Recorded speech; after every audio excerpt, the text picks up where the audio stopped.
Hello, I'm Smitty Pignatelli, and I proudly serve as a state representative for the 4th Berkshire District. And welcome to the 15th anniversary of the Berkshires. Hard to believe 15 years have gone by. I remember being at the very first event on the front lawn of the Searles Castle.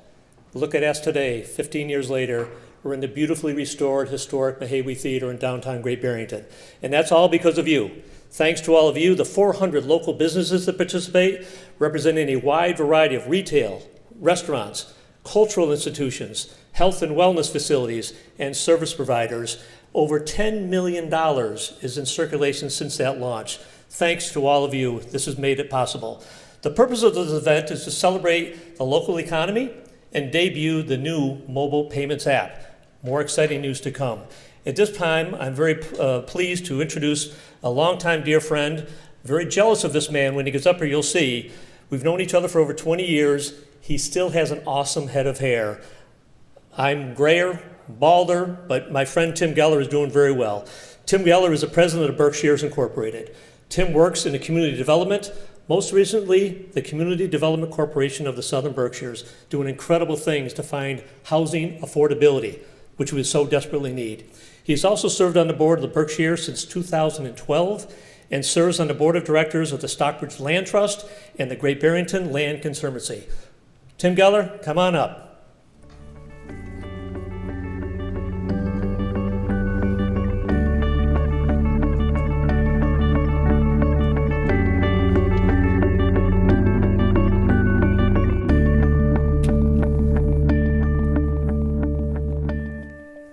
Thank you, Smitty. Talking about 20 years of service, you have done an amazing job for us and supported us. You know, Smitty, I think I voted actually for the other guy the first time, but you have totally won me over. He's just done an amazing job. We're so lucky to have him. I'm Tim Geller.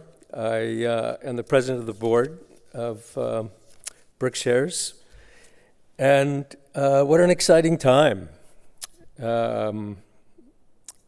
After 15 years to actually be bringing us into the digital age. It's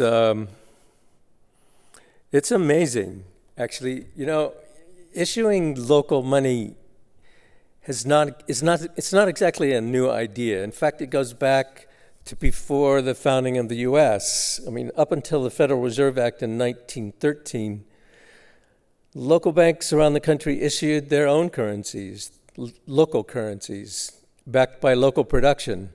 Credit, your credit score was actually based on your production, local demand, and the strength of your character, if you can imagine that. Most recently, local currencies. Now, we've seen a resurgence in these times of instability, uncertainty with national economies, and often the devastating impacts on communities of today's globalized economy and local communities. Today, it seems like we live in a seemingly endless choices. With a few taps of our fingers, we can order goods from across the country or from around the world and have them show up on our doorstep the next day. The name of the game is convenience and instant gratification. A game that hides and defers the true costs of the goods and services, the labor practices, the environmental impact of mass production and agribusiness and global shipping, the displacement of small farms, small communities, small businesses. Out of sight and out of mind has been our show so far. By its design, however, Berkshires fosters a very different pattern.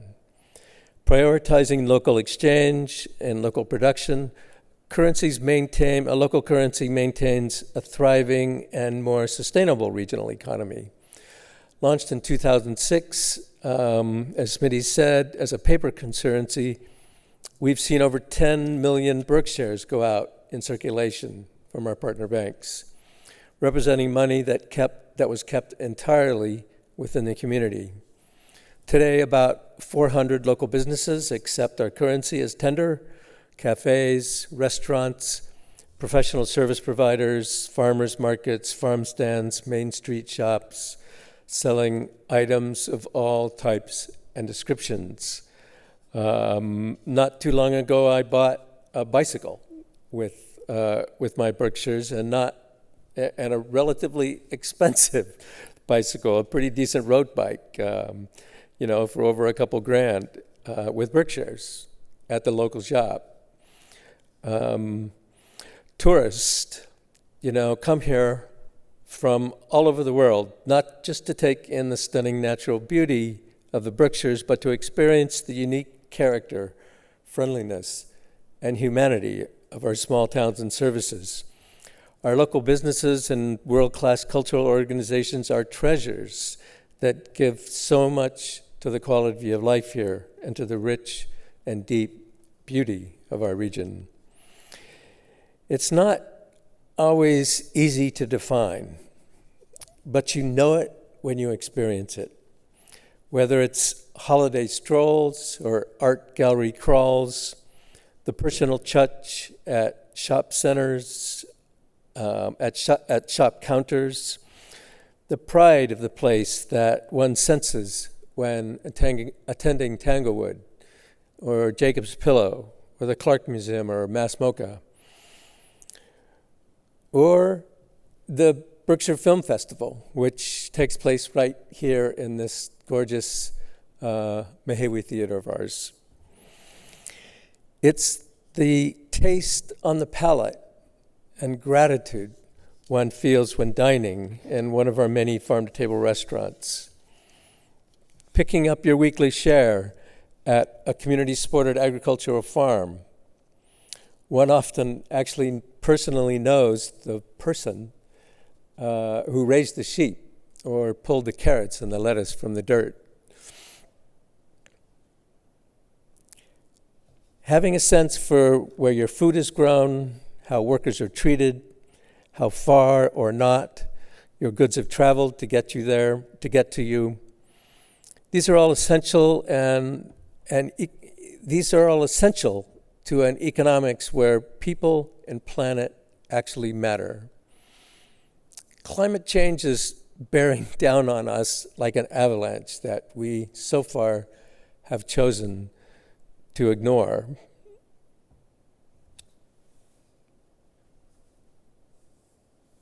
The unsustainability and fragility of global supply chains and throwaway consumerism have come home to roost with the devastation in this time of global pandemics.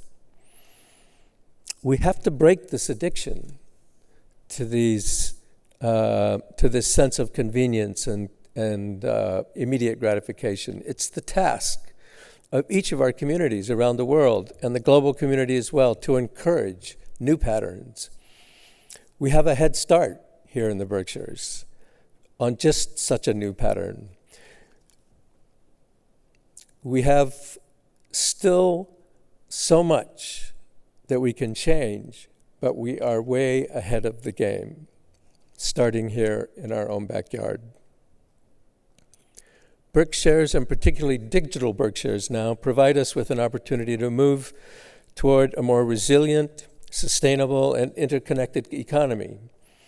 The way we choose to pay at the counter or at the farm stand is part of that.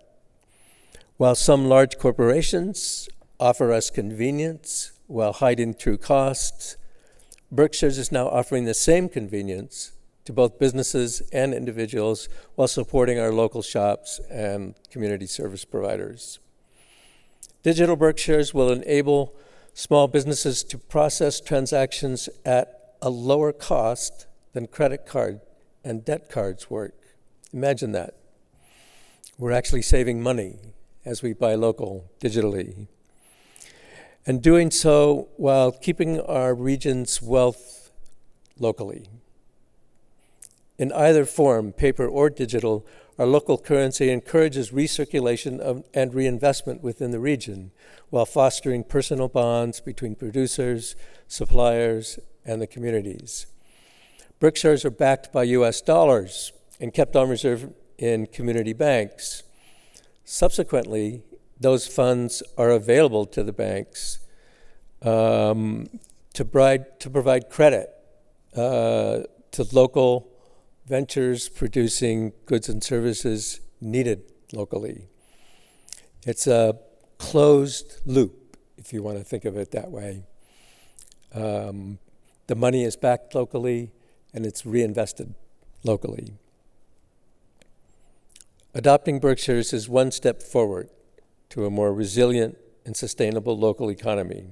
Good for people, good for business communities, and good for the environment. Berkshires engenders a kind of community consciousness where we can once again become aware of the interdependence upon one another and with the environment and the land that feeds us. Given the state of the planet today, this kind of awareness is literally critical to our survival. But it's also kind of beautiful in and of itself. What it represents, what we carry with us day to day. Community as a whole. We often say that the success of Berkshires rests in the hands of the community. This is as true today as it was when we began in 2006. We would never have been able to undertake such a bold experiment in local economic development without the commitment and the generosity of like-minded people who see the transformative potential a local currency can provide and envision a future anchored in community and anchored in the earth. And with that, I'm going to turn it back to Smitty.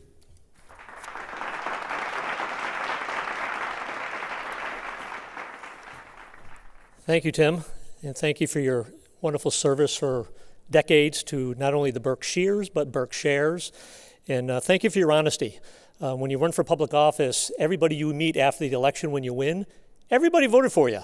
So it's nice to know that someone actually didn't vote for me, but admitted they made a mistake. So thank you very much, Tim. Now we want to have some audience participation. Throughout the course of this wonderful event, trivia questions will be asked about the 5 different local heroes that are going to be presented today. Many of these questions have been submitted by the associated organizations, and audience members will have an opportunity to log in their answers to the web form available in the chat and linked on the event page of the Mahawee's website. For each correct answer, you will be entered into a raffle for the following prizes.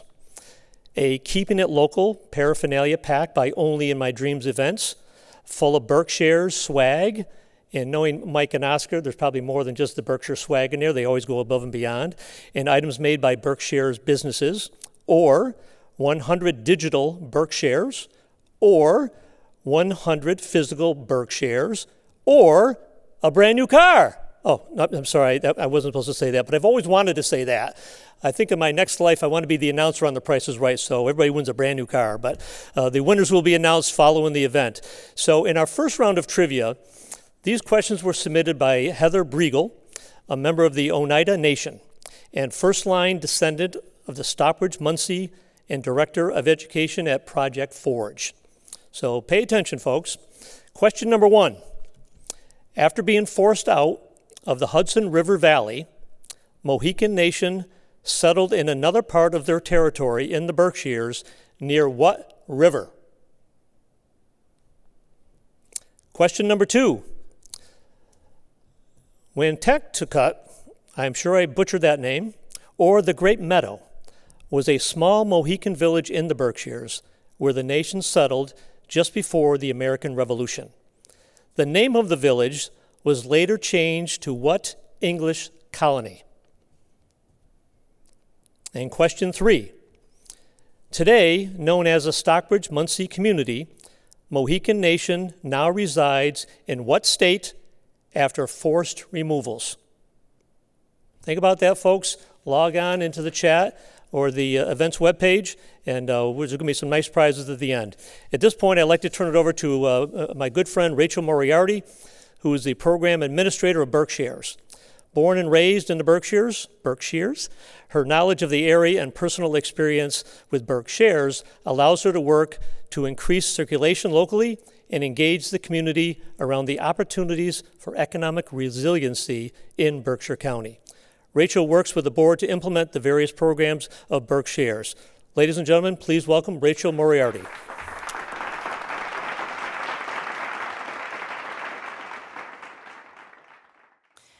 The Berkshires' local currency we know and love come from a long line of experiments with microcredit and currency issue here in the Berkshires. In 1981, a discussion group on regional economies led to the incorporation of the Self-Help Association for a Regional Economy, also known as SHARE, which is a nonprofit organized to collateralize productive loans for small businesses such as startups and entrepreneurs. SHARE made what were known as productive loans to people who were unable to secure a normal bank financing, but who had the kind of small, locally owned enterprises that produced quality goods and services for local consumption. Now, a productive loan differs from a consumer loan in that it provides the recipient with the capability to produce goods for market with a value in excess of the original loan, thereby creating new economic wealth in the community. It is used for equipment and materials, but is not for overhead or salaries. Now, the key to SHARE's success was due to this idea of the grandmother principle, which is when people without credit histories decide to go into business, they frequently turn to a grandmother for a loan. Now, the SHARE program simply extended this circle of grandmothers to include members of the broader community. Now, there are a lot of great stories that come out of SHARE. There are a few pictures here on the screen. On the left, we have a story of Jim Golden, who trained his 2 draft horses, Spike and Rosie, to haul timber and firewood from the forest. Jim could assure that his customers and their wood would be treated with an ecologically responsible manner and wouldn't suffer the undue stress caused by heavy equipment. He received a SHARE loan to build a barn and to purchase a yoke for his 2 draft horses. There's also the story of Susan Salou, who you might know as the farmer behind Rawson Brook Farm. She makes a wonderful goat cheese that she brings to market. Now, in 1983, she approached SHARE for a loan so that she could build out her milking parlor and buy a pasteurizer so that she could bring her product to market. And then there on the right, you'll see a family with a bunch of kites. That's the Van Sant family, who received a SHARE loan to buy bulk material for their kite-making business. Now, SHARE trained the local community on the importance of putting money into place, and they put out a newsletter that said, "What is your money doing tonight?" And it really told the stories of the people in the local economy. Now, the next version of the local currency experiments came with these 2 examples, deli dollars and Berkshire Farm Preserve notes. Now, Frank Titoriello, who you might know, owned the deli in Great Barrington. Now, Frank approached the SHARE members to receive a loan for his business. He had lost his lease and had to conduct some renovations on his new space. But SHARE turned to Frank and they said, "Frank, you don't actually need us. Why don't you turn to your customers?" And so with the help of SHARE, Frank issued deli dollars, which was a self-financing script. He sold 10 deli dollars for $8 each, and in 30 days, he had raised $5,000. The community saw that contractors gave deli dollars as gifts to their workers. Teenagers were paid for their babysitting gigs in deli dollars, and they were even passed around in the collection plate at the local First Congregational Church because the congregates knew that the pastor loved to go to the deli. When the renovations were complete on the new location, Frank repaid the loan by allowing his customers to redeem their deli dollars for Sluggo, Zonker Harris, and Cool Hand Cuke sandwiches.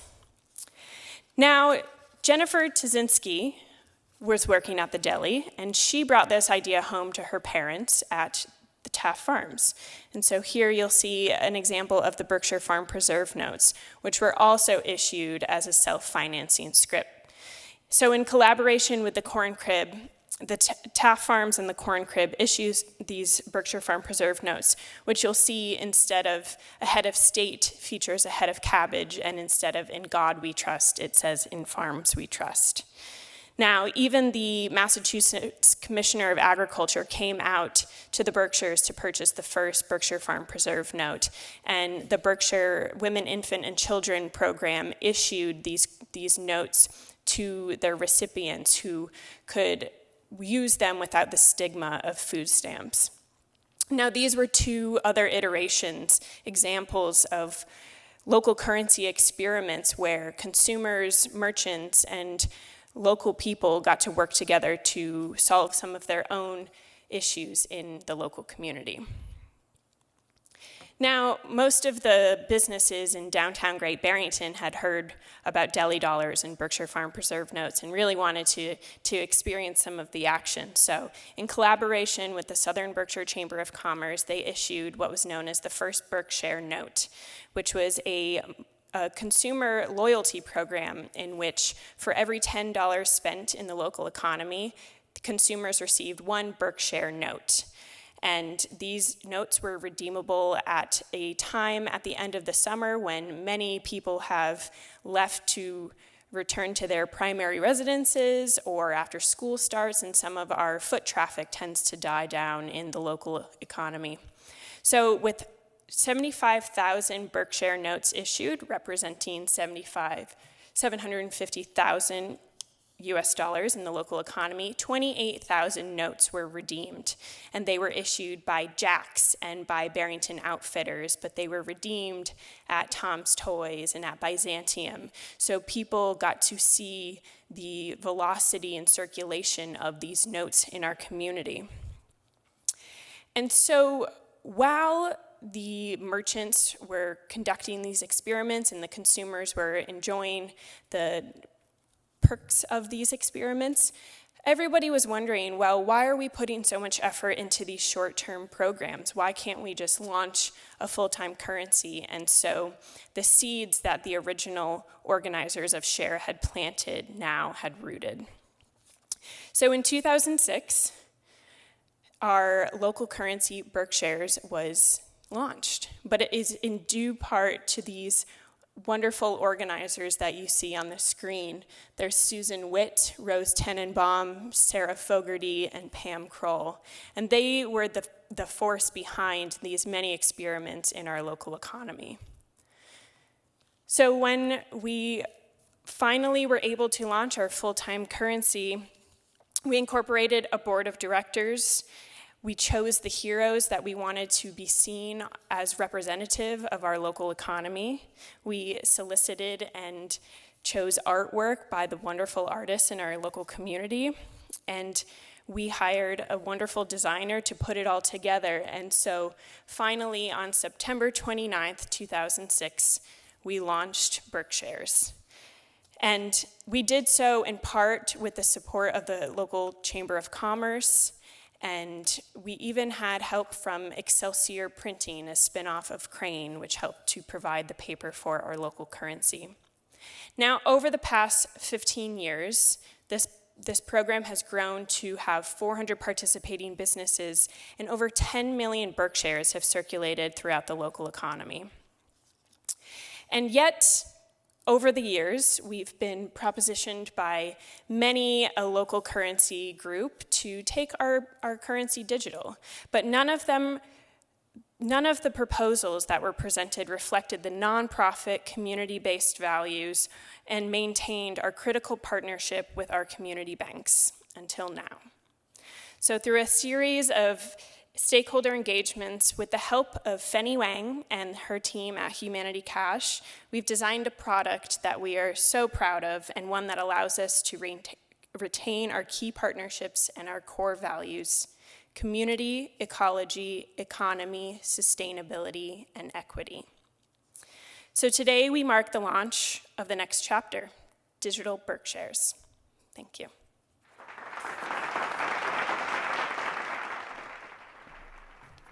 Okay, terrific job, Rachel. Thank you very much again, and thank you for your good work. The historical perspective of the last 15 years, with more history to be made with the help of all of you. Before we get to our next round of trivia questions about W.E.B. Du Bois, I'll give you the answers that many people have logged in with their answers about the Mohican tribes. Question number 1, the river that they settled was obviously the Housatonic. Question number 2, the name that I butchered, or the Great Meadow, and you can understand why they changed the name to Stockbridge. Much easier to say, for me certainly. And question number 3, and the relationship that the town of Stockbridge has with the Stockbridge-Muncie community still, I think is quite admirable, and the love and admiration goes both ways, from Stockbridge, Massachusetts to Wisconsin. So thank you very much. I think that could be a new James Taylor song. Instead of from Stockbridge to Boston, maybe from Stockbridge to Wisconsin. So we'll have to drop that hint in James Taylor's lap. But Rachel, thank you again for all of your great work in getting us to where we are today. So our next round of trivia is about W.E.B. Du Bois. And these questions are courtesy of Gwendolyn Hampton Van Zandt, CEO of Multicultural Bridge, Berkshire's board member, and vice chair of the W.E.B. Du Bois Legacy Committee for the town of Great Barrington. Question number 1, of what national civil rights organization was Du Bois a co-founder? Question number 2, Du Bois was the first African American to receive a PhD from which Ivy League university? And question number 3, what do the letters W, E, and B stand for in the W.E.B. Du Bois name? So log in your answers, and we're all going to learn a little bit more today about W.E.B. Du Bois. At this time, I'd like to thank the artists who contributed their artwork to the design of Berkshires. We've asked them to come up on stage to discuss their particular piece. The following artists are here today. In order of appearance, John Isaacs, designer of the bills and the overall look; Morgan Bulkley Jr.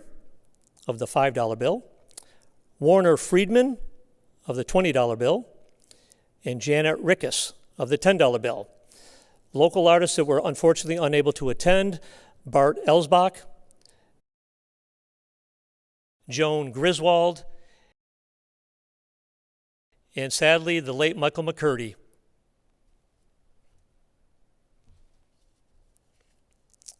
And I would like to ask our artists to introduce your piece that appears on the Berkshires bill and describe for all of us the creative process that went into that.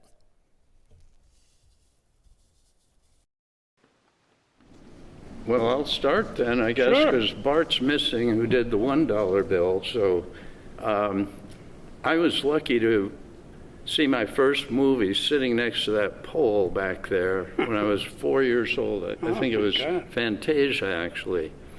And so I've had a long run in the Berkshires, and feel very lucky to have grown up here. Were you born here, Morgan? Sorry, I'm sorry? Were you born here? Were you born here? Yeah, Yeah. I was. That's what I thought. And I went on to, in college, I was a literature major, and so I was always very interested in the storytelling aspect of painting. And generally, early on, Native American work and African work and Persian, Indian miniatures were some of my favorite work. And they were all kind of storytelling in a way. And later on, I kind of broke out into a slightly more abstract kind of terrain and began to do painting on the floor and on walls and out in the street when I was living in Boston for a period of time. So the piece that's on the $5 bill, it's from Mount Washington. Bobby Hallig, one of my dear friends, it's her view from her house.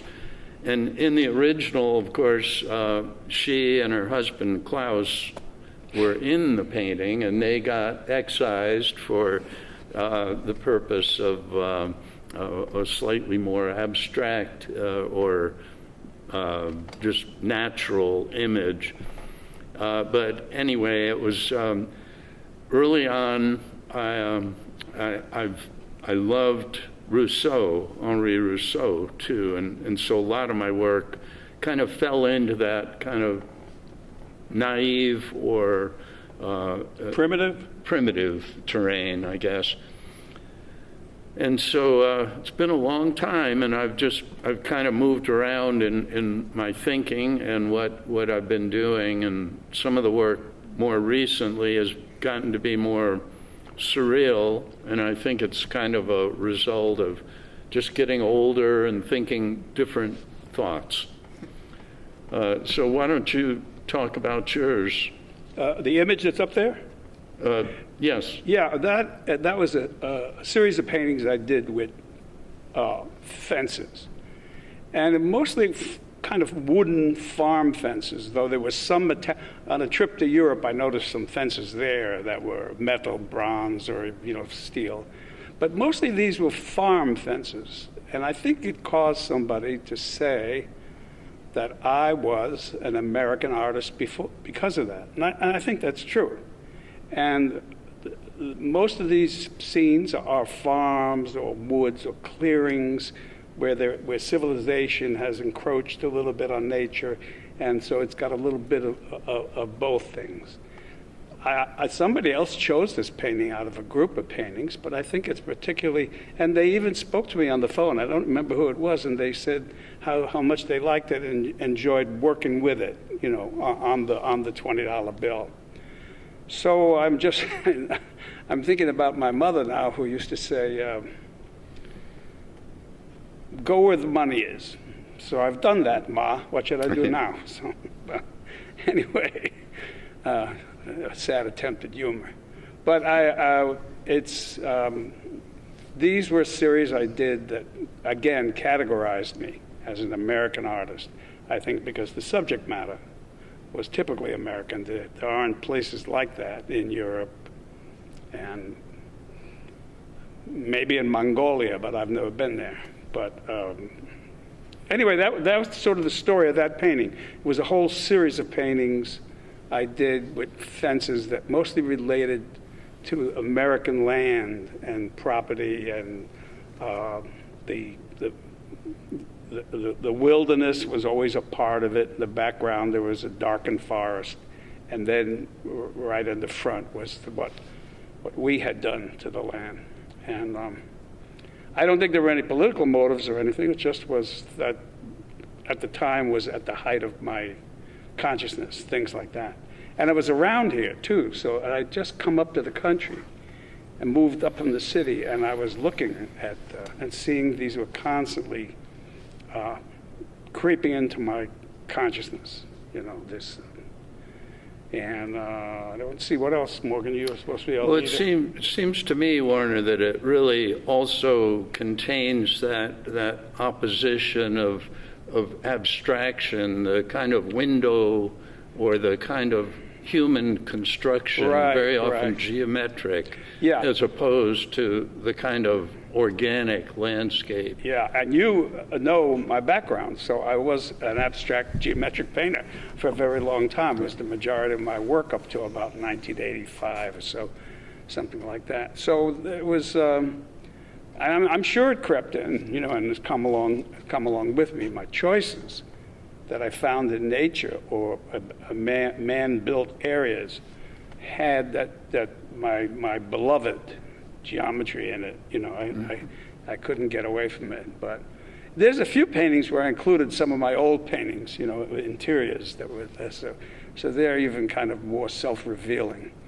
But I think it's a very apt observation, Morgan, that you knew my early work, and that has it's still there in my subconscious or consciousness, and I think too, as an artist, you're not really defining yourself or anything like that. You feel lucky if something pops into your head and you've got an idea and a feeling about something, so you just charge at it. You get going, and don't think about anything, the effects it might have on the audience or anything else. So But okay, now I'm relying on you to ask me more pertinent questions. But, Well, let's ask Janet Yeah. a question.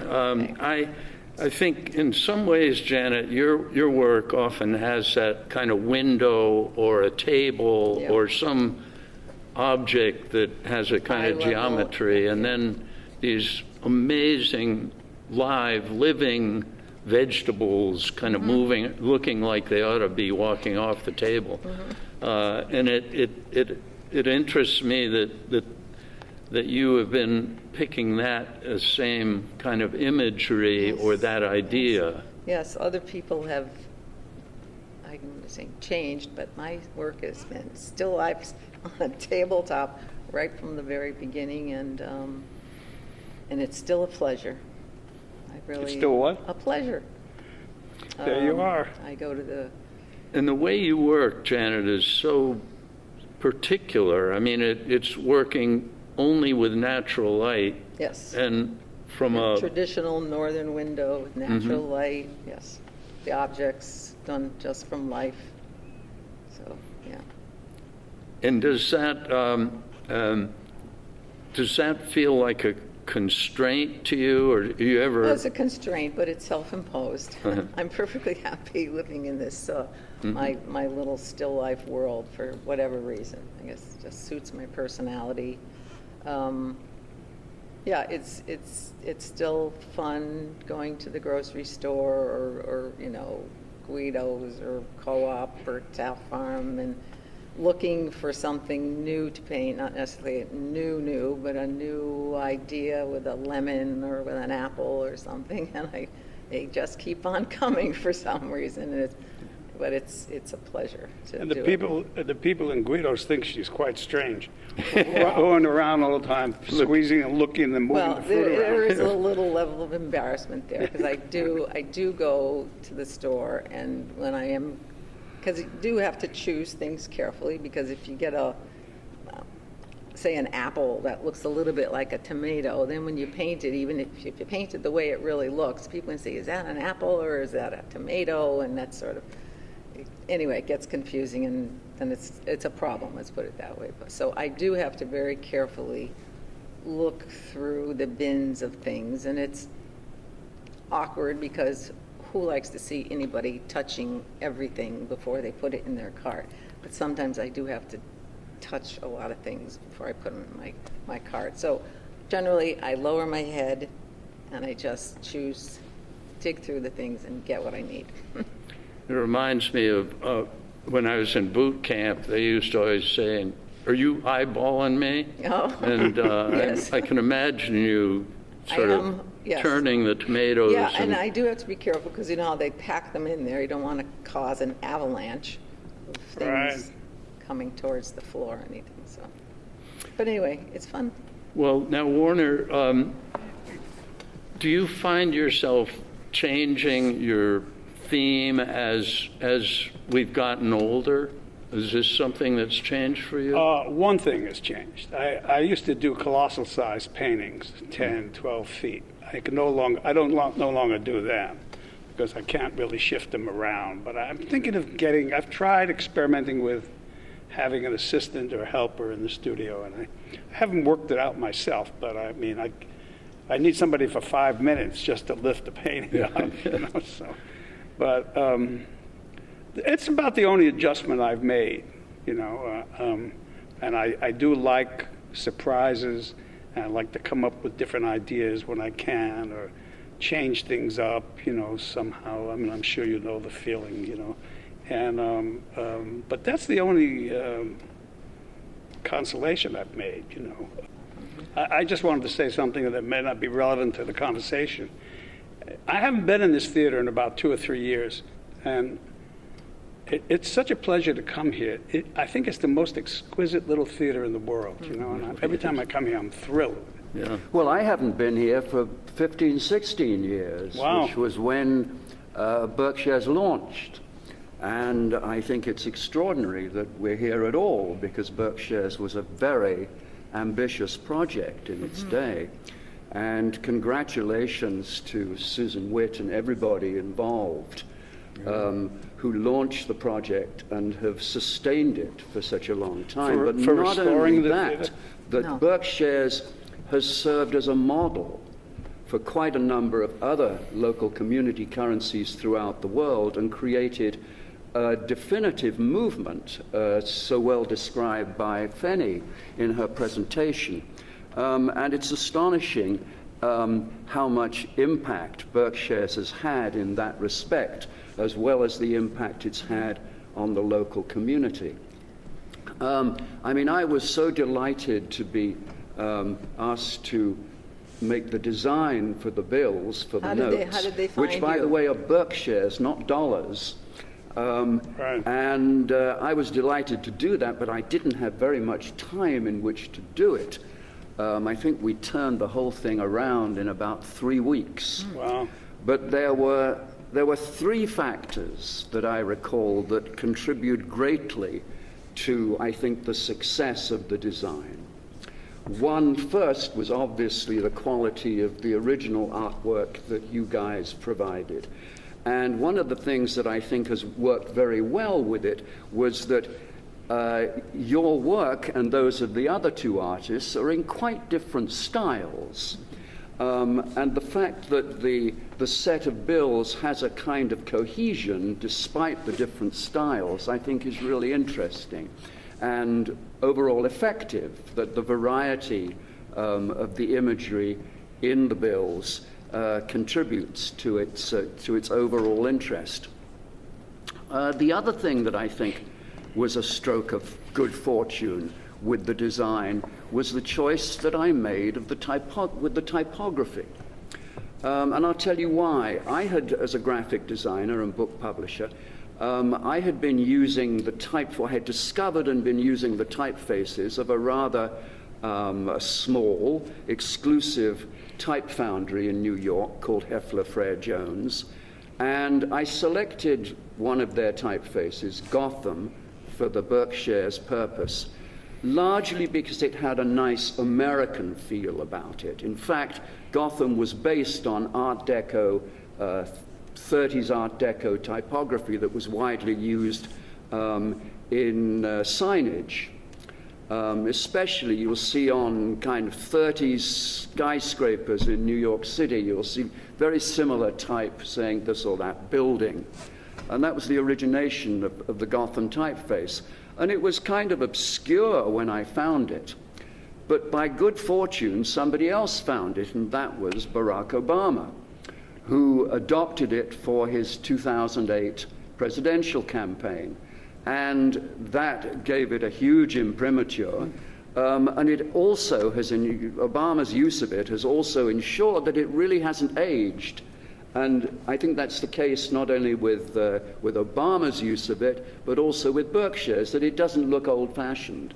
It's kept its freshness as well. And the third and last really lucky factor was our ability to get hold of the paper from Crane. Yes. I had been working for many years with Excelsior Printing in North Adams. They were wonderful. I don't think they're in business any longer. They were wonderful. I did many, many books with them, different projects. And this was ideal for them, terrifically attentive and very good printer.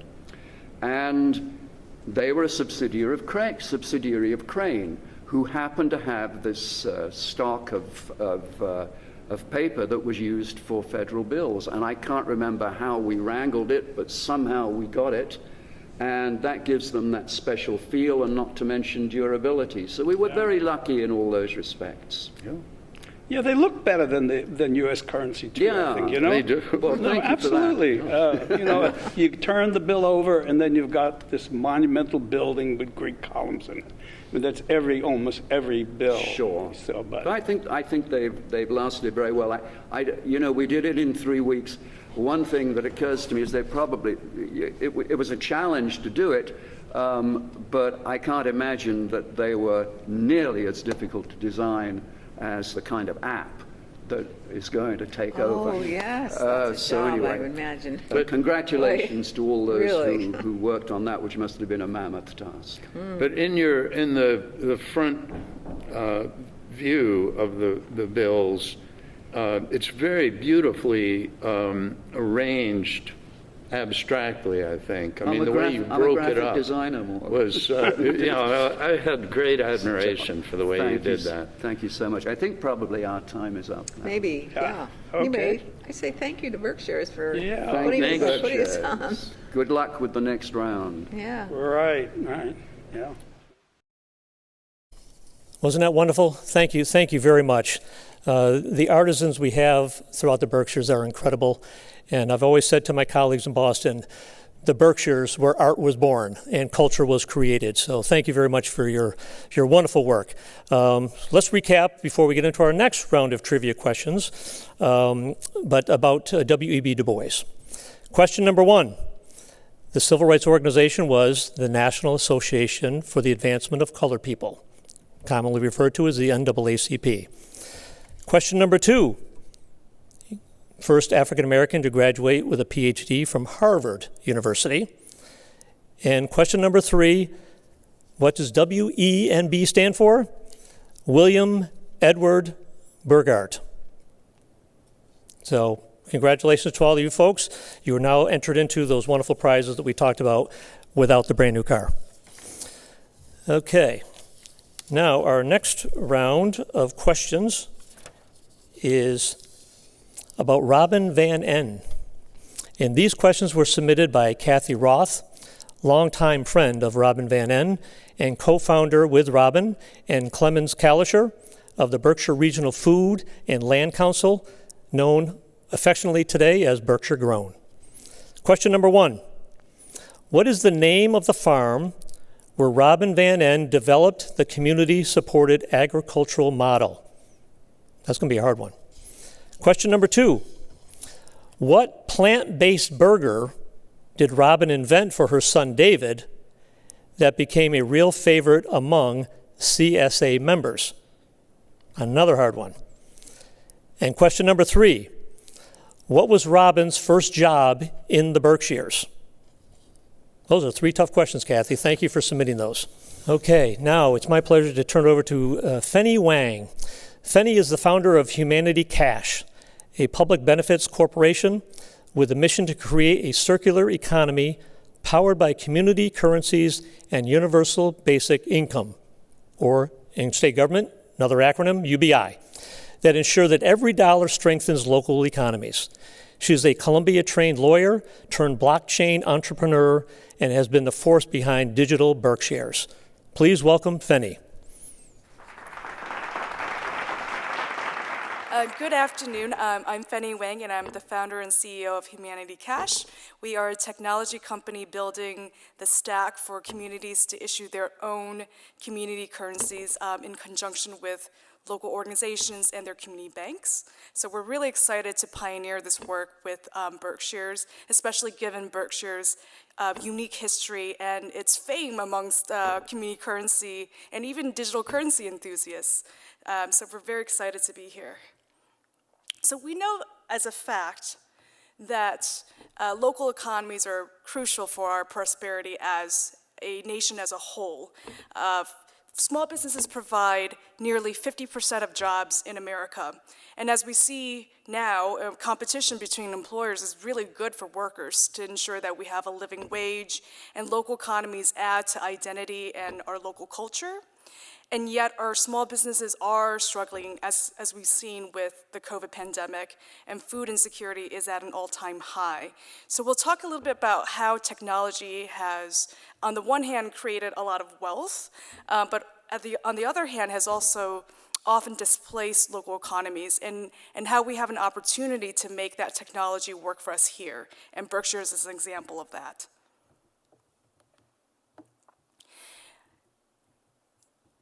So COVID has really magnified existing trends that have exacerbated the inequality gap between big businesses, big banks that hurt Main Street and our community banks. So when you look at the stats around small businesses, the number of new businesses in America has declined by half since the 1980s.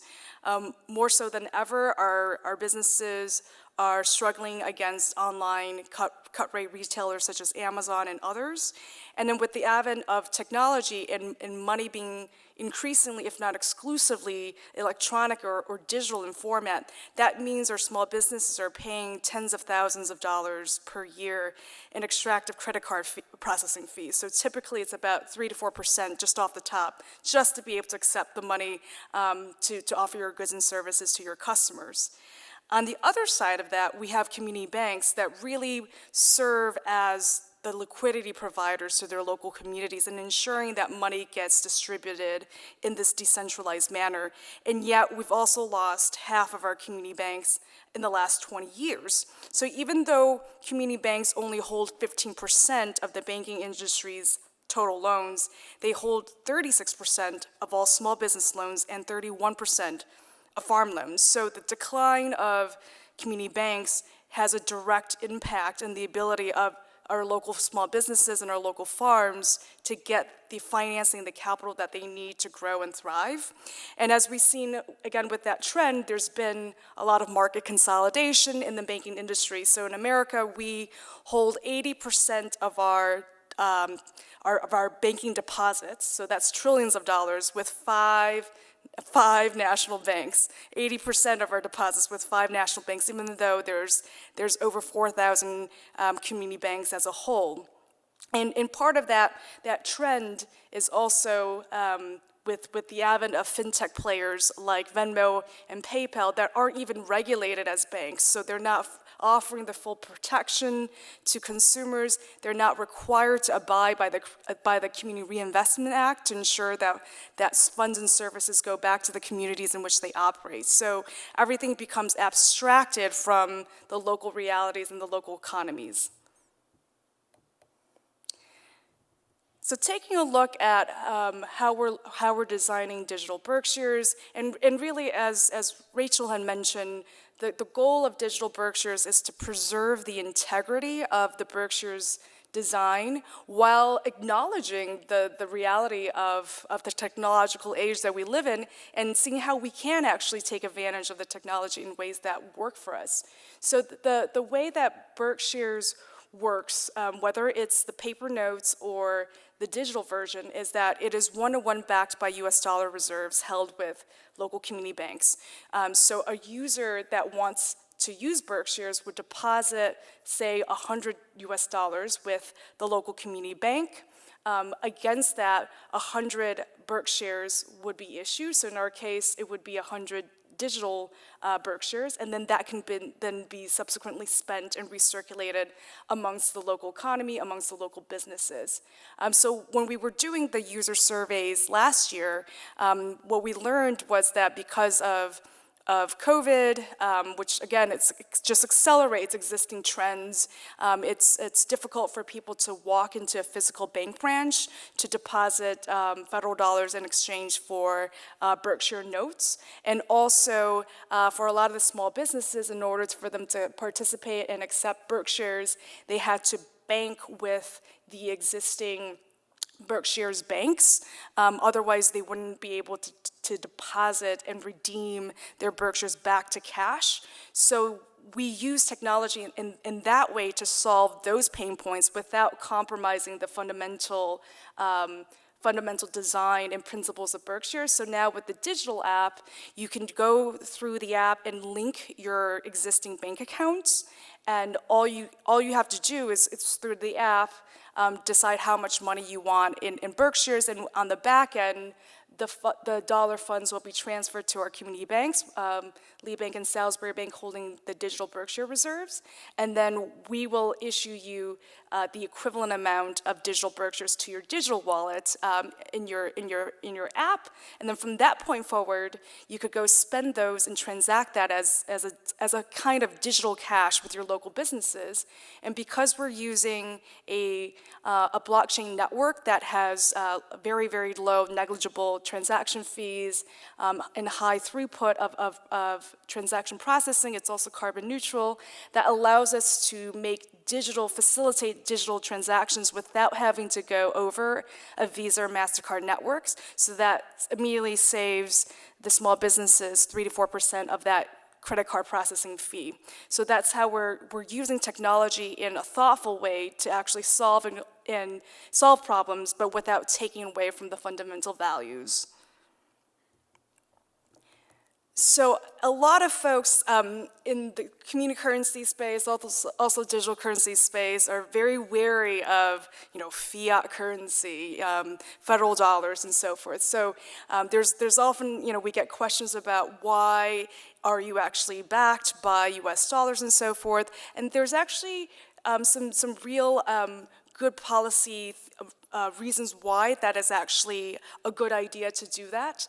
So on the one hand, we have Berkshire digital tokens that are circulating and facilitating local economic transactions. And then underlying that, we have the dollar reserves that are being held with our community banks. And this is also very important and something that is oftentimes invisible to us as consumers. We may think that we're patronizing a local business, but when we use our Chase credit card, in fact, actually a lot of money isn't staying local because it's being used by Chase Bank to fund its own purposes. So when you look at what community banks actually do, Lee and Salisbury Bank, 70 cents of every dollar of deposit goes right back to the community in the form of those local loans to local businesses, to people getting maybe their first-time home mortgages, to the local farms, and so forth. You compare that to the top national banks, Citibank, 11 cents for every dollar of deposits, Chase, 20 cents for every dollar of deposits, Wells Fargo, 34 cents for every dollar of deposits there. So it is actually very meaningful that we drive more deposits towards our community banks, which can then be used as additional capital. So we're really getting this kind of multiplier effect when we have a reserve-backed currency that is being, with the reserves placed with our community banks. Now, we want to make sure that Berkshires is easy to use and is familiar to users who might be familiar with apps like Venmo and so forth. So taking a page out of that playbook in terms of the user experience design. So the app itself is based on QR code scanning. It's available on both iOS or Apple devices and also Android phones as well. There are no transaction fees to accept and recirculate the Berkshires, the community currencies. If the businesses do need to redeem back to US dollar, and that's actually another important point from our user research, the reality is that many of our bills are in federal dollars, so we want to be able to provide that liquidity from Berkshires to federal dollars, so you can easily do that now through the app. Instead of having to take stacks of paper back to the bank, you can make a redemption request through the app. There will be a 1.5% redemption fee when you do transfer it back to USD, because there are banking costs that we do need to account for. However, it is always free for you to respend your Berkshires that you've earned. So again, you can think of it like a digital cash as a function, and you won't need any new equipment to accept Berkshires. So the app will have a profile specific to business owners that allow you to have a cashier mode. Maybe you don't want your cashiers to have the ability to redeem to cash, so they'll only be able to accept Berkshires, but you as the business owner would have the ability to redeem that back to cash, and there will be also reporting functions that allow you to do your accounting properly and so forth. And you can simply have also a static QR code printed at your cash register for the customer to scan and enter the amounts if you don't have your phone with you, or if you don't have a tablet that you use where you have your point of sale system installed as an app. So there's many different modalities that we can accommodate for businesses to accept Berkshires.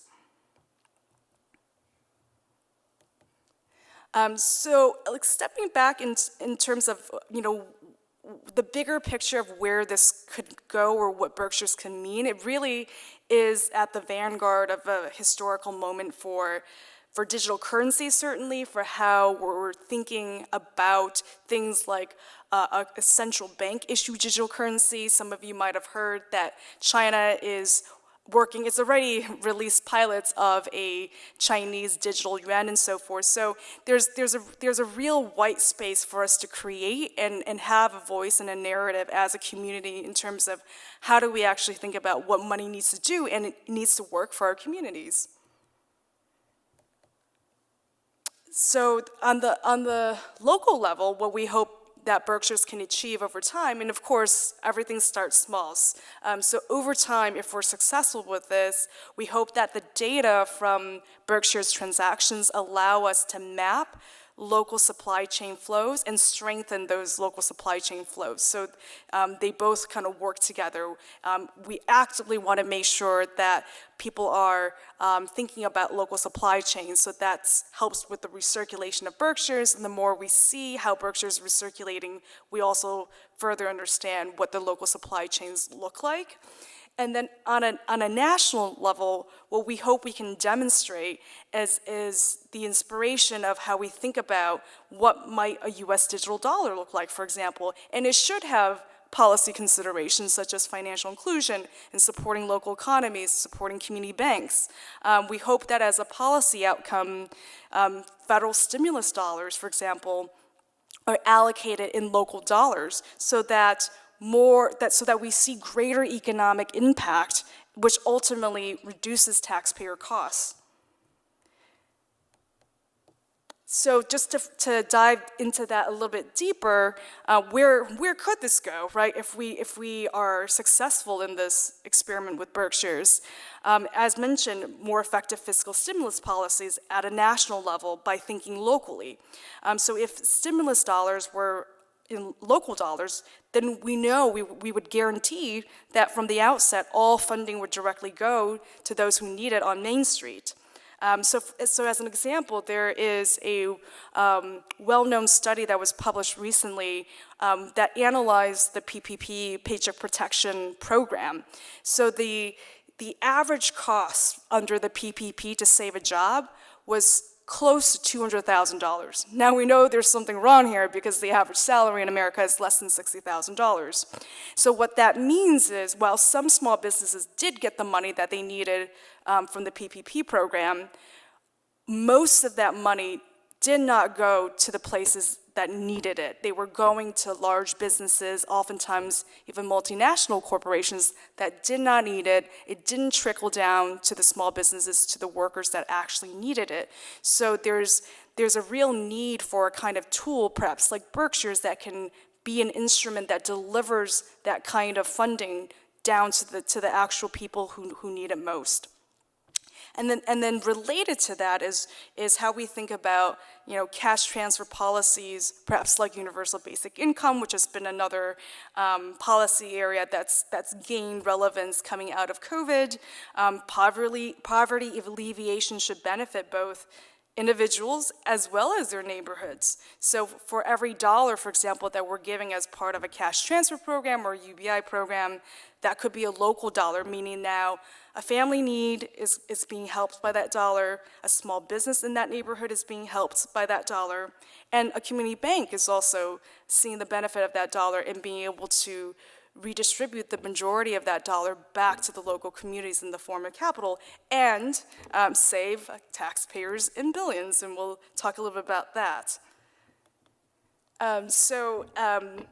Rachel might have mentioned the velocity of money. The concept of velocity of money is that for every dollar that gets dropped into an economy, how many times, how many economic transactions or the value of economic transactions does that dollar facilitate? So there's a multiplier effect if it's a very efficient, fast-moving economy. So the speed or the velocity of the US dollar nationally today is very, very slow. There's basically no multiplier impact. It's only 1.1 times. And I have some theories about that. I think it's because our economy is so top-heavy. Money doesn't circulate fast when you've got large corporations that don't need to spend it, that are putting into offshore investments and so forth. So money doesn't really move around. Like, we have a poor circulatory system in the U.S. economy. When you look at, for example, SNAP is the federal food stamps program. So a SNAP dollar, there was a study done by the USDA, it's the US Department of Agriculture, which administers the SNAP program. So they looked at the SNAP multiplier effect during 2009, which we know the last big recession, and every SNAP dollar generated 1.54 or $1.54 of economic activity, which may sound great compared to where the multiplier is today for the US dollar, but on an apples-to-apples comparison, the US dollar velocity during the 2008-2009 recession was between 1.7 and 1.9 times. So the SNAP dollar was moving slower than the average dollar in the US economy, and we'll talk a little bit about why that might be in terms of what I think. And then historically, there's been studies that suggest community currencies, including Berkshire's, has a much higher multiplier effect of 3 to 4 times because money is moving through smaller entities, small businesses that are recirculating those funds back and around the community much faster than larger businesses. So every dollar that gets dropped into a local economy in that sense will have a larger economic impact. So ultimately what that means is, the theory at least, is put money towards local businesses through local currencies, and you're going to get more of an economic impact, which means you don't need as much dollars pumping into a system. That means saving taxpayers' money, greater economic activity from increased local, state, and federal tax revenues, and hopefully also means less inflation.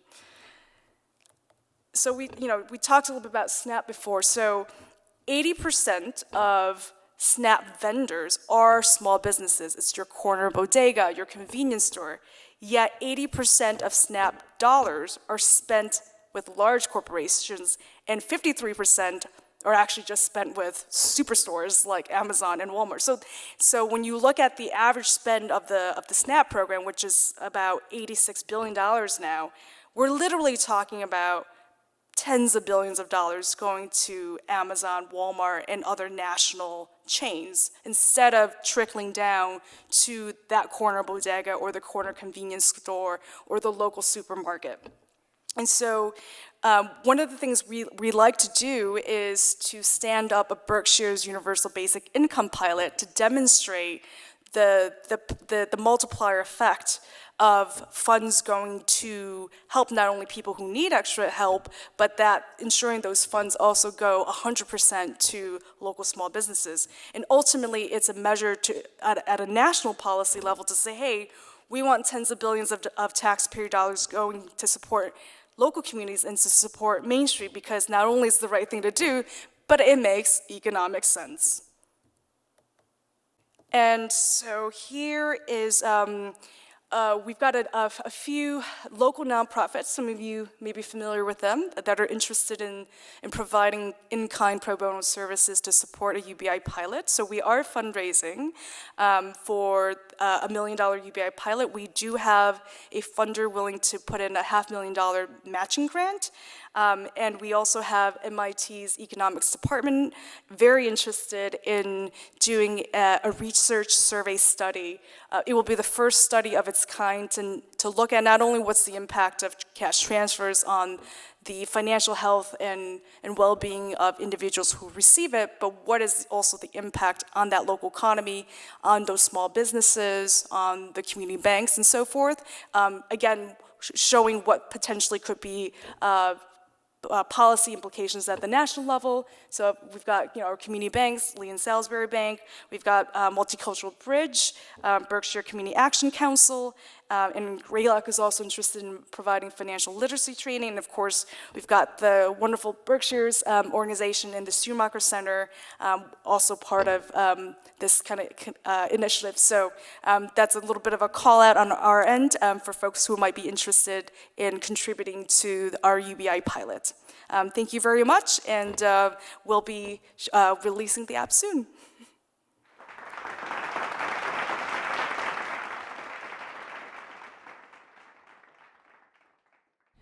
And now we finally get to see the Berkshires app. Be sure to download the app. It's available now in both the iOS App Store and also for Android in the Google Play Store.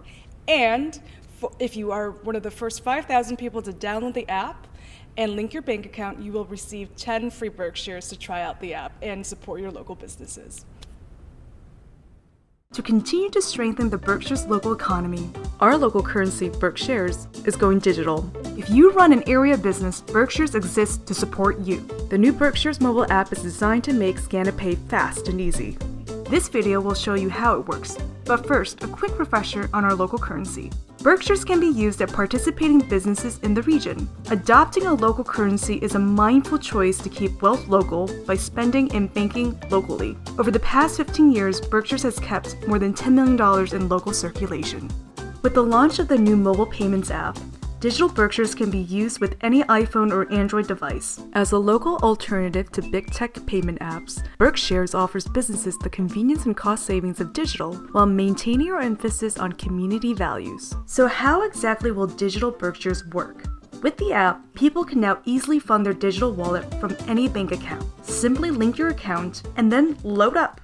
Find where to spend your Berkshires through the directory. A business owner can have both a business wallet and a personal wallet under one account login. For business, there is both an admin view and a cashier-only view. There are several options for setting up your business to accept digital Berkshires. For example, say you're selling at a farmer's market. In the admin view, hit receive, enter the amount, and your customer can scan to pay. Device-to-device payments are great for outdoors and on the go. In locations where cashiers use a tablet, simply install the Berkshires Cashier app. You ring up your customers as usual into your point-of-sale app. For payment type, select Berkshires or other tender. Then toggle over to the Berkshires app to receive payment. The cashier view allows employees to ring up customers, and they can even export a Berkshires sales report when they close the register. Remember, it's always free to spend and receive digital Berkshires, and they can be exchanged at a 1-to-1 rate with US dollars. In locations without app-based point-of-sale systems, such as a traditional register, a printed QR code can be displayed to make payments. In this case, payment is initiated by scanning the merchant's unique QR code from the mobile app.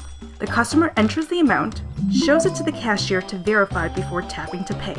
Afterwards, they can show a transaction receipt.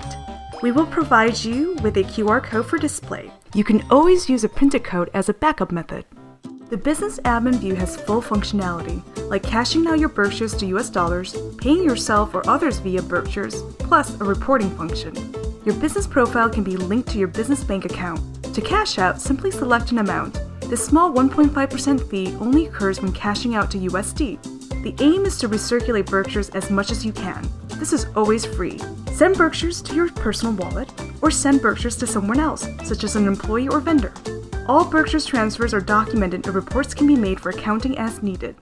Accepting Berkshires is a great way to set your business apart as locally owned and community-minded, and you will save on card transaction fees and no chargebacks. Since Berkshires are 1-to-1 backed by US dollar, the dollar reserves are held by local banks and fully FDIC insured. Community banks can put this money to work investing in local farms, businesses, and people. As Berkshires grows, so does our power for local economic development. Let's keep the Berkshires thriving and unique. Join in building our local economy together by downloading the BerkShares app. It's money well spent.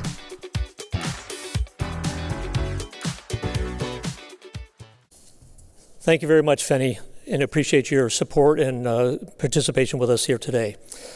So to recap the Robin Van En trivia questions, question number 1. The farm is Indian Line Farm. Question number 2, the special burger, the Indian line beet burger. I don't know about you guys, but I was never much for beets, but if David liked it, that's good enough for me. And number 3, what was Robin's first job in the Berkshires? A Waldorf teacher. Congratulations to all of you folks for submitting answers, and you're entered into the drawing for some amazing prizes. Now, our next round of trivia is about Herman Melville. These questions were submitted by Janet Laiz, Education Coordinator at Berkshire County Historical Society at the Herman Melville's home in Pittsfield called Arrowhead. Question number 1. What is the famous beginning line of Moby Dick? Question number 2. Who influenced Melville to write Moby Dick? And question number 3. As Herman looked out his study window, and Arrowhead is on Holmes Road in Pittsfield, what Berkshire mountain inspired Moby Dick? Log in with your answers, and you'll be eligible for these wonderful prizes. At this point, I'd like to introduce some of our small business owners that have been real champions of Berkshires for a long time. Thank you very much for joining us here today, and I would love to have you all just please introduce your business and share your thoughts on the importance of local businesses in the Berkshire community and our local economy. Hi, I'm Robin Halfand, owner of Robin's Candy Shop in beautiful downtown Great Barrington on Main Street. And a little bit about my community involvement. I serve as a board member on the Community Development Corporation of the Southern Berkshires. To borrow Smitty's words, we provide housing that's affordable, and we provide technical assistance to the small business community. I sit on the advisory board of the Downtown Great Barrington Cultural District and Berkshire Busk, which is our new performing arts festival. I'm active with the Great Barrington Rotary and the Southern Berkshire Chamber of Commerce. Most recently, since the pandemic changed just about everything in our community, I co-founded the Entrepreneurs Forum, which is a way of staying connected with the owners, the founders, the makers, and really anyone with an entrepreneurial spirit in the Berkshires. I have 3 grown children in 3 time zones across 2 continents, and I will say, although we can gather anywhere, they very much look forward to coming back to this very special place we call the Berkshires. And a little about my business. Over the past 20 years, almost 15 of which have been in Great Barrington, we've been fortunate to bring sweets and treats and smiles to the local community and visitors alike. We hire local, we pay a living wage, we provide benefits, and we're proud to be the first job for many of our local students. Together with our success comes a responsibility to support the community that has supported our success. And Digital Berkshires is one key way that we can do that. It's a payment platform that's about supporting local, keeping our currency local, and letting us sustain everything that's special about the Berkshires. And with that, I'll turn it over to my colleagues. My name is Oscar Hallig, and with my husband Mike Zippel, we are the owners of Only in My Dreams events and the shop in South Egremont. And I'm a not a digital native, sorry, a Berkshire native. I'm not a digital native. And so when we moved back in 2004 and started our company in 2013, it was very important for us to find ways to engage the local community. I've been on a number of boards. I'm also with Robin on the Great Barrington Rotary and the Berkshire Humane Society currently. And we deal primarily as event planners with many local vendors, and it's very important to find ways to support other local businesses. And at our shop, we also try to have as many local vendors have their items in our store as well. And so having something like BerkShares, and we were sort of an early adopter of BerkShares, the paper version. I'm very excited about the digital version because it provides a way for people not to have to deal with remembering to bring their wallet and or their cash with them. So it provides a way for us to pay people that we support through our business and then to be paid by people also and keep that in a nice tight circle rather than having it flow too far away from our insular Berkshire community. So thank you. Thank you. My name is Phyllis Webb. My husband and I own the Magic Fluke Company in downtown Sheffield. This is our 23rd year. We were at the forefront of the whole ukulele craze and make several instruments, not only ukuleles, banjo ukuleles, a small bass, a short scale banjo, and banjo ukuleles.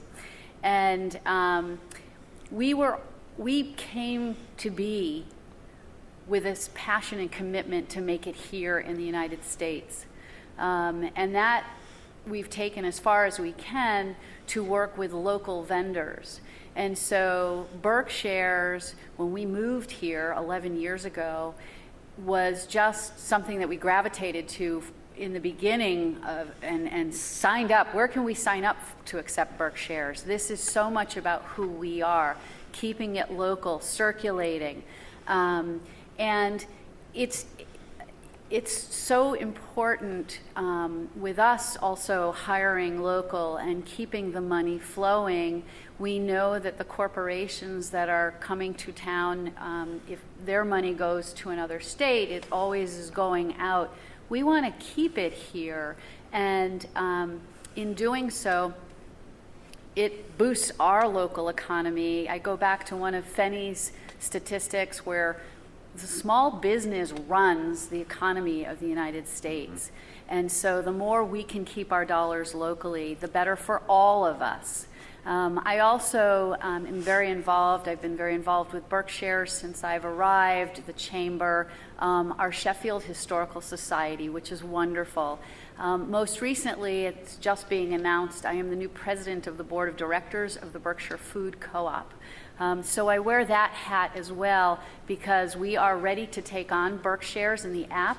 The co-op has been accepting the paper currency, and now we're ready to go to the next stage and very excited about it. And what's so exciting is that all of the vendors that we have at the co-op that are local, that also can deal in Berkshires. So we will have a platform to really see that circulation and recirculation and what it means. I will add, I handed my business card to a customer yesterday. She took a look at it, I brought one, and she said, wow, that really says it all. And I'm going to read you my business card. It says Robbins Candy, my name. My staff calls me the sweet chief. It's a candy store. I'm an entrepreneur. I'm a customer service expert. I'm a local employer. I pay taxes. I'm a voter. I'm a director of finance. I'm a fix-it specialist. I'm a plumber. I'm an electrician. I'm the head of HR. And I'm a small business owner. And to that point, bringing in the digital Berkshires platform really will simplify our ability to achieve one of our goals, which is keep it local. And in this age, as Fenny mentioned in her presentation, and Rachel as well, we're inundated with many other options, national options, which don't keep our money local. And so the ability to do so is something I support, and I hope our fellow business owners in the small business community will do so as well. Robin, can I just tag on to that? I think that's great. Something that's really, really important is when we're taking credit cards, and we take a MasterCard or a Visa or whatever, they are doing nothing for us. They are doing nothing for our community. Those dollars are going out. When we take Berkshires, Berkshires is working with us to help us promote our businesses. So it's circular in the marketing aspect as well. And as a business, we're all so sensitive to costs right now, and the fees to take a credit card are, they're substantial when they're added up over the course of a year.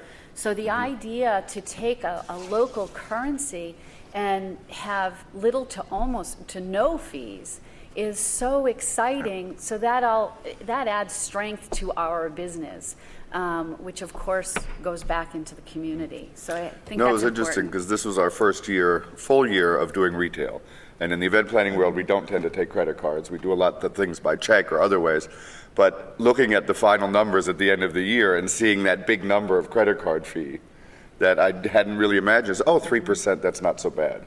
And then you look at it at the end of the year and you go, oh wait, that's a pretty big amount of money that if I could keep that here and do something positive with it and move it in our community, it would be so much more valuable than sending it off to some bank in some foreign capital or wherever they end up. Absolutely.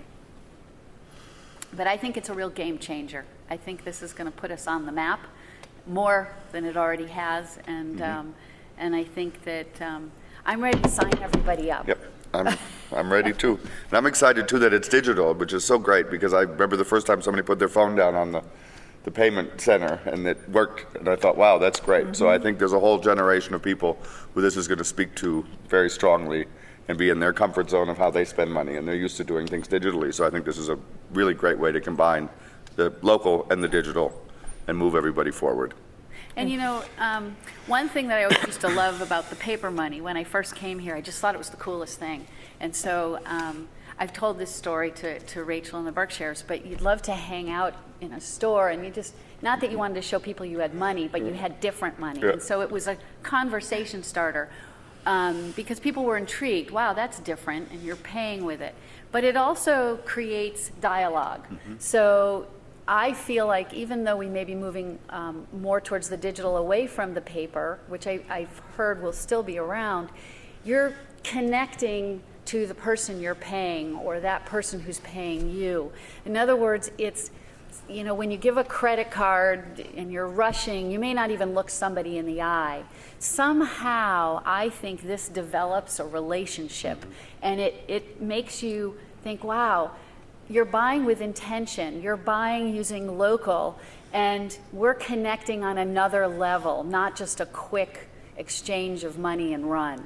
I think that it's a personal community feel, that it makes us feel better as well. So I'm just excited about the conversations that are going to happen. I'm going to build on that, wearing my Community Development Corporation of Southern Berkshires hat, where I work on the small business technical assistance side. We speak with a lot of new businesses, and fortunately in the national press, our new businesses have been getting strong traction. A new business is always cash poor, with very few exceptions, and perhaps wants to barter, perhaps wants to look at other ways where they can save those high fees. And in both Fenny and Rachel's presentation, you can avoid that 1.5% fee entirely by simply recycling the Berkshires without cashing it in for a US dollar. And then there is no transaction cost. And I know I'm going to immediately begin being a cheerleader to our new businesses in town, that this is a way to entirely avoid those high fees, or even the 1.5% fee, by just using those Berkshires the way one would barter and recycling them within the community. Sign up soon. You can come into our store. We have the QR code. I think some of us also, and you can see how easy it is to work, and it's fun. We're ready to roll. Okay, thank you very much. Now, back to the Melville trivia. The famous beginning line of Moby Dick, question number 1, call me Ishmael. Question number 2, who influenced Melville to write Moby Dick? Nathaniel Hawthorne. And question number 3, as he looked out his study window, he saw which mountain that inspired Moby Dick? Mount Greylock. There again, congratulations to all you participants, and you're eligible for everything but that brand new car. Now, we have more trivia about our famous, wasn't local, wasn't a native, but we've adopted him for a long time, Norman Rockwell. And these questions were submitted by the Rockwell Museum in Stockbridge, Massachusetts. Question number 1, what famous Norman Rockwell painting features a Berkshire scene that still exists much as it did when he painted it? Question number 2, what Rockwell painting has been replicated as a mosaic at the United Nations in New York City? And question number 3, name an elected Massachusetts official who posed for a Norman Rockwell painting. All right, thank you, folks. And now it's my pleasure to welcome back to the stage for some exciting news. Rachel? Over the past years, I've had the pleasure of getting to know many local business owners while conducting interviews for our Berkshire's Business of the Month series. I've come to think of these entrepreneurs as the heroes of our local economy. They have envisioned and grown their businesses against all odds. They must be the Jack and Jill of all trades, learning all the functions of keeping a business going from ordering supplies to bookkeeping to customer relations to HR to building maintenance to licensing, advertising, and then some. They have adapted to changes like those brought on by COVID, finding ways to continue to serve the local economy. Through all of this, they still manage to serve on town boards or on board of directors, to mentor an aspiring entrepreneur, to help with a fundraiser for a family who has lost a home to a fire. They are flexible, hardworking, intrepid, and sometimes even stubborn. They have a clear sense of what is needed in their community. They can be caustic in their marks, but they love their town, their customers, their fellow business owners, and that shines through. I'm glad they're in our community, and I want to support them in as many ways as I can, and I'm sure you do as well. Almost every month since 2013, my former colleague Alice Maggio and I have shared the stories of these local entrepreneurs with the business community through the Berkshire Trade and Commerce, with the general public through WSBS FM radio and the Berkshire Edge, and with the local economy enthusiasts who subscribe to our newsletter. I'm thrilled to announce the completion of a new book that brings together 80 of these stories. Called Follow the Money, Stories from a Local Economy, this book was handsomely designed by John Isaacs, who you know designed our original Berkshire's notes. And environmentalist Bill McKibben generously wrote the foreword to the book about the importance of the scale of community and an economy. You'll surely want to have a copy of your own. You can browse the book, Follow the Money, in the lobbies of Lee Bank, Salisbury Bank, and Pittsfield Co-op when you go in and get your paper Berkshires. You can find copies through our site and sprinkled throughout the communities at the local businesses who are featured in this book. Of course, you can find more information on our website, BerkShares.org. Now, I'd like to conclude today's program by reading an excerpt from the introduction that was written by Susan Witt, co-founder of Berkshires. It so accurately captures the spirit of our local currency program. Hats off to the 400 plus Berkshires businesses and their employees who are the public interface with Berkshires. This book is a celebration of your stories. Cheers to the many other businesses which, though not listed in the directory, informally accept Berkshires for goods or services. You are expanding the range of circulation in our regional economy with our local currency. Drum roll, please, for the tellers at all the partner banks who have learned to work with a secondary currency in their vaults and who are on the spot to answer, who is the woman on the 10 Berkshire note, and other questions not normally in their purview. Your grace in going above and beyond shines brightly for all of us to see. And to all the residents of the Berkshires with Berkshires in their pockets. Your embrace of the untried, the maverick, and the unique represents the best of the Berkshire spirit. It is you who have shaped the story of Berkshires until now. The next part of the story is in your hands. So thank you for tuning in today, and please join us in shaping the next stage of this grand experiment.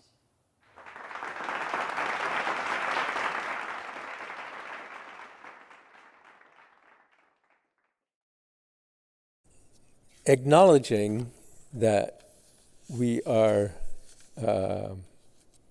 so connected with our community, I have a nice long list of gratitude. Starting our day with a gratitude list. What a beautiful thing. First and foremost, there have been some major donors that have actually gotten us to this place over the last 15 years. RSF Social Finance, a donor-advised fund that enabled a group of philanthropists to fund the initial startup costs in 2006 of Berkshires, including design and printing. To this day, we remain very grateful of their vision and trust when Berkshires was really just the twinkle in the eye of a handful of committed community members.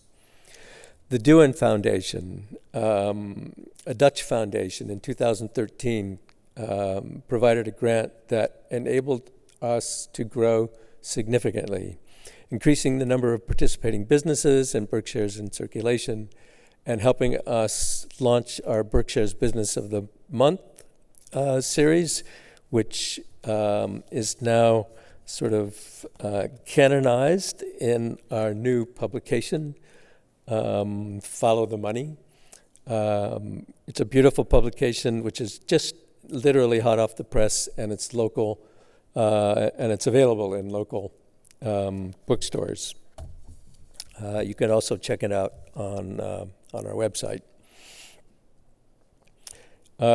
Just as a personal note, I must say one of the most beautiful times I've had on this board is traveling to Amsterdam with Susan Witt and Alice Maggio to essentially make the pitch to the Dewin Foundation. And to be in a room where these people were doing amazing work all over the world. It's a major foundation doing economic development work all over the world. And to have a conversation at the highest levels with Susan and Alice and the work that Berkshires has been doing, and then subsequently to receive a grant that provided very substantial support over a number of years. It was amazing. It was one of my highlights on this board, I have to say. The Novo Foundation recently provided a generous grant to build capacity of the organization, including outreach about the digital platform in both Central and North Berkshires. Getting into the current support, we'd like to acknowledge the generosity of Ryan Salem. Ryan grew up here in the Berkshires, and having made his mark in the world of blockchain technology, Ryan was quick to realize the potential of bringing this technology in a responsible way to our main streets. His donation in 2021 has enabled the funding of our 50,000 Berkshire launch initiative. We're giving away 10 Berkshires to the first 5,000 Berkshire users to download and set up an account on the Berkshires app. This will help catalyze broad and energized public base for using digital Berkshires right in the opening days and weeks of its launch. This is a great incentive for all of us to download the app, try it out with our local businesses, and we are so very grateful to you, Ryan. Thank you. In addition, we have an anonymous donor who has contributed to this giveaway with a $10,000 donation designated specifically for farmers, farms, restaurants, buying from local farms, and their employees.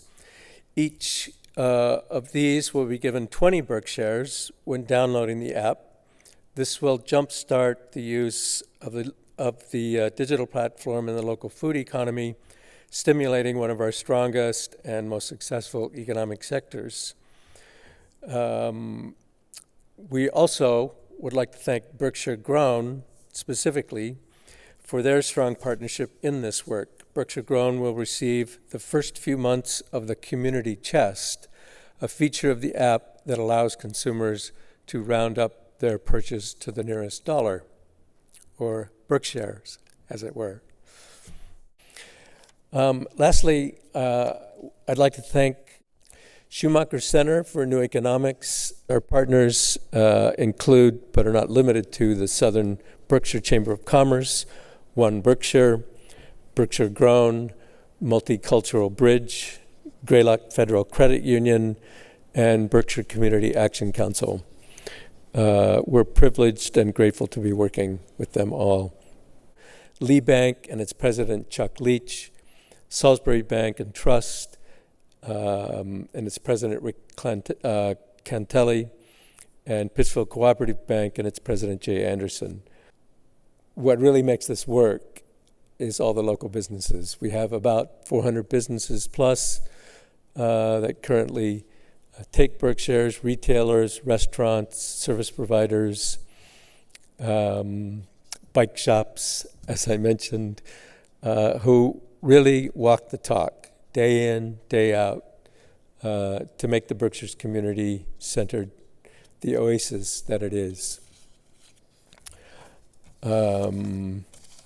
Once again, I want to thank you for joining us.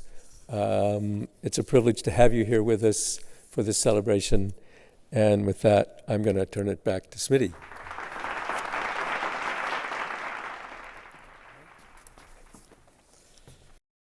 Okay. Now, before I close, I just want to go back to the Rockwell trivia. What famous Norman Rockwell painting features the Berkshire scene that still exists much as it did when he painted it? Stockbridge Main Street at Christmas. Question number 2. What Rockwell painting has been replicated as a mosaic at the United Nations in New York City? The Golden Rule. And with everything going on in the world today, we should be looking at that painting more often. And number 3, name an elected Massachusetts official who posed for a Norman Rockwell painting. Yes, I was one of them. I was a boy astronaut in 1969 to commemorate man landing on the moon. Our former state senator, Jack Fitzpatrick, and our former governor, Frank Sargent. So I'm in a very elite group. I'm very honored to be. I still use it on my resume, folks. I put it down as male model. I tell people the details. I was only 9 years old, but I still call it a male model, and really actually opens up some nice doors for me. So thank you, Norman Rockwell. Thank you all very much for joining us here today. I think this has been a very special event. Due to the COVID situation that we've been experiencing the last couple of years, I think it's forced the Berkshires to get creative, to think differently, to think outside the box. Berkshires has been doing that very thing for the last 15 years. So while the pandemic is coming to an end, thanks to the good work and people being safe and smart in the Berkshires and around the country, COVID's not going to go away. So it's going to become a kind of a new normal, but I think thinking differently, thinking outside the box and being creative is how we're going to survive this next round of the economy. I remember years ago, and I'm probably going to be dating myself, when I saw those bumper stickers that said, think globally, act locally. Think about that. Think globally, act locally. That's what Berkshires is. This is a local economic driver. We've talked over 400 businesses are using it, $10 million in circulation. Let's make sure the next 15 years we double or triple that amount of money. We are creative. We are thinking outside the box. We continue to do that. It's where the Berkshires were made and born. And I just encourage you all, thank you very much for being here. Thank you very much for participating. Thank you very much for using Berkshire dollars.